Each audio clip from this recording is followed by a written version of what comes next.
রাজনৈতিক অঙ্গনে নতুন আলোচনা জন্ম দিয়েছে জাতীয় নাগরিক পার্টি এনসিপি।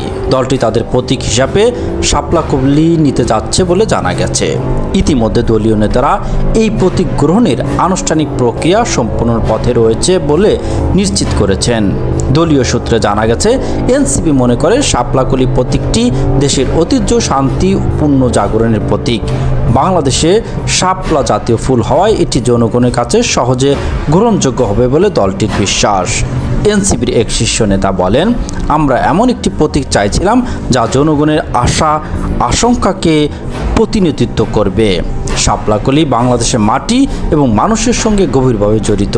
এটি শান্তি, ঐক্য ও নবজাগরণের প্রতীক, যা আমাদের দলের আদর্শের সঙ্গে সামঞ্জস্যপূর্ণ। এদিকে রাজনৈতিক বিশ্লেষকদের মতে নতুন প্রতীক বেছে নেওয়া এনসিপির ভবিষ্যৎ রাজনৈতিক কৌশলের অংশ। আসন্ন জাতীয় নির্বাচনে দলটি সক্রিয় ভূমিকা রাখার প্রস্তুতি নিচ্ছে এমন ইঙ্গিতও মিলেছে বিভিন্ন মহল থেকে। নির্বাচন কমিশন সূত্রে জানা গেছে, দলটির পক্ষ থেকে শাপলাকলি প্রতীক অনুমোদনের আবেদন ইতিমধ্যে জমা পড়েছে। আনুষ্ঠানিক যাচাই বাছাই শেষে কমিশন সিদ্ধান্ত দেবে প্রতীকটি অনুমোদিত হবে কিনা। রাজনৈতিক মহলে এখন জল্পনা, শাপলাকলি প্রতীক নিয়ে এনসিপি কতটা শক্ত অবস্থান তৈরি করতে পারে এবং আসন্ন নির্বাচনে এটি দলটির জন্য কতটা শুভ প্রতীক হয়ে ওঠে।